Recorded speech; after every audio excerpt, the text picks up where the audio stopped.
Com o advento da internet, é comum pessoas opinarem sobre assuntos diversos, como, por exemplo, o conflito entre Palestina e Israel.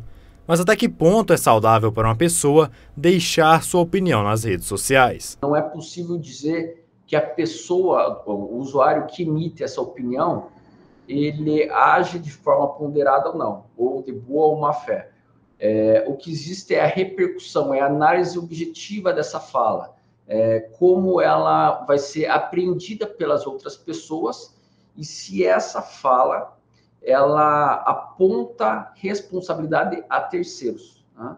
Então, a princípio, eu emiti uma opinião em relação a um evento representativo.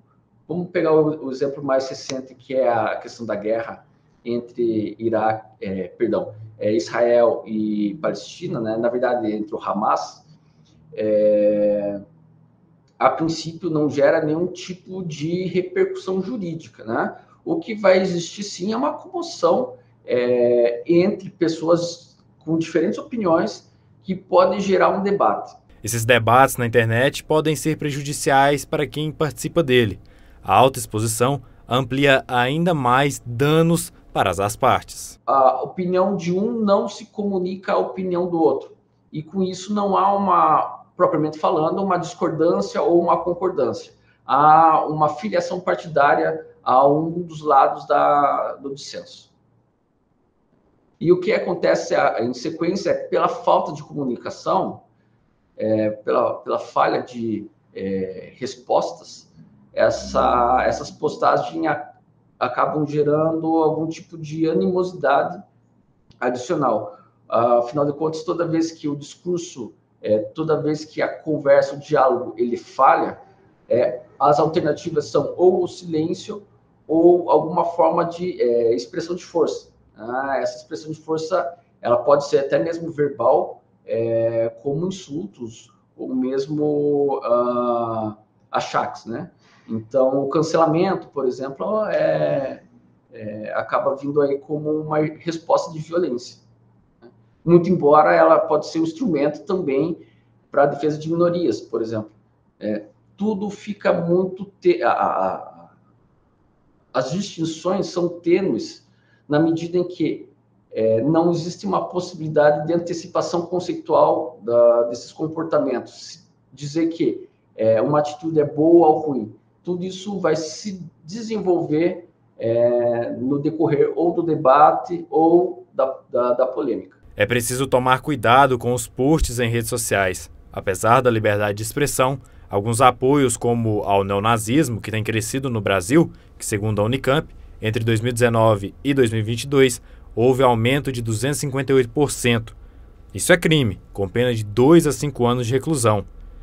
E até mesmo apoio a grupos terroristas, com pena de 5 a 8 anos de reclusão. A princípio,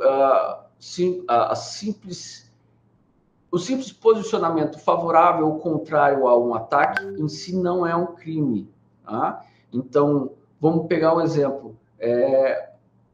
Uma parcela da população entende que o ataque pelo Hamas sobre áreas de Israel sejam positivas. E vão justificar isso. Vão dizer que, por exemplo, a faixa de Gaza está numa situação extremamente precária e desumana e que isso serve como uma forma de resistência. Isso é uma fala que não pode ser caracterizada como nenhum tipo de ilícito. Tá? E da mesma forma, uma resposta que diga não, a reação de Israel com bombardeio sobre a área de civis também não pode ser caracterizada por si só como um tipo de incitação. Né? Agora, se eu me valer de falas, por exemplo, incentivando o ataque a civis, o que é crime de guerra, incentivando o uso de violência, o uso de violência física, um armamento no sentido de não só proteção, mas também ataque, e isso é incitação à violência, incitação a crime. Então, isso sim gera responsabilidade.